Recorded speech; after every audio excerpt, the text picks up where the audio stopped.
What is going on, guys? John here from John's Games channel. Thanks for tuning in. Go ahead, give me a thumbs up, subscribe to the channel, favorite this video. Today I will be reviewing The Witcher 3, which came out for Xbox One just a few days ago from the current date of this video upload. I don't know, I really like The Witcher. It reminds me a lot of Oblivion, which was my favorite Elder Scroll game. It's an open world map. The map is absolutely gigantic. So if you're into, just open world sandbox quest driven games where you can really just ride around and do what you want, this is the game for you. Right now I'm using what's called your Witcher sense, which is one of your character's special abilities. And that you go into like a certain mode and you can kind of get in tune with the environment, and you can see what's going on around you. As you can see there, I see the door there is highlighted, these footsteps are highlighted, and I can focus and zoom in on them. One thing I found a little bit annoying about this scene right here is I actually had to get off of my horse to examine the footsteps. I thought it would be ideal for me just to be able to find and look at the footsteps on my horse, but that's not something that I could do. So right now I'm tracking down a hunter. He's going to tell me a little bit about a quest. I think we're going to work together in just a short little side mission here. But like I said, this is a quest-driven game, and I played about 2 hours of it. I'm just kind of getting into the story a little bit. It's getting really good, really juicy. And one thing I found about The Witcher 3 story is it makes me want to play more. It makes me want to find out what's going on. One of the little annoying things I found about the game is when you talk to somebody like I just did a few seconds ago, the screen goes black and then it lights back up with this cinematic conversation dialogue, what you're seeing right here. And, that's not the end of the world. It's just one of the things that I've noticed that I didn't like about the game, and it's one of the only things that I've noticed about the game that I don't like. The controls are a little hard to get used to, I would say.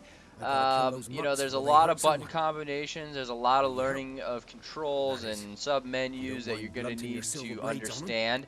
And The Witcher 3 has a fantastic tutorial system. At the beginning of the game, you can select your degree of difficulty, easy, medium, hard, harder, or even harder. That's what she said. And you can also, I believe, import or set up something to do with your Witcher 2 save, which I didn't really play Witcher 2 so much, so that's something that I did not do.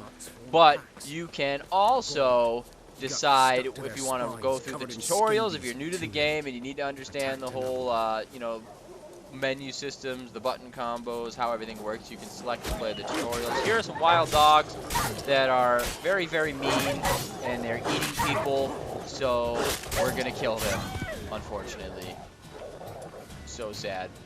Here you have your Witcher powers, which I just set them on fire right there.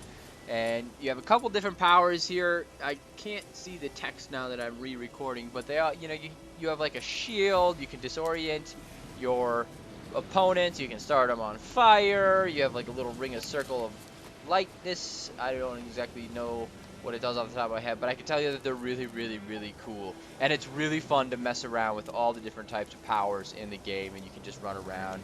And you grow the powers as you go. You'll earn experience points and custom character points, and you'll be able to upgrade things as you go throughout the story, and we'll talk about that in just a minute.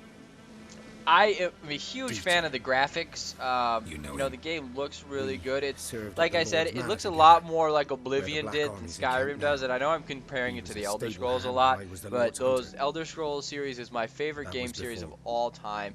And I really like Skyrim, but I don't like Skyrim as much as I liked Oblivion. I loved Oblivion because of the way the map was set up, the way the towns worked, the way the graphics looked. It was like an awesome game for me. And as you can see, I just got a character point here, so now I have a point available, and I'll open up my sub menu here, and we'll look into how we can actually spend this character point and what that means for us. And like I said, the graphics in this game are stunning. So we open up our menu here.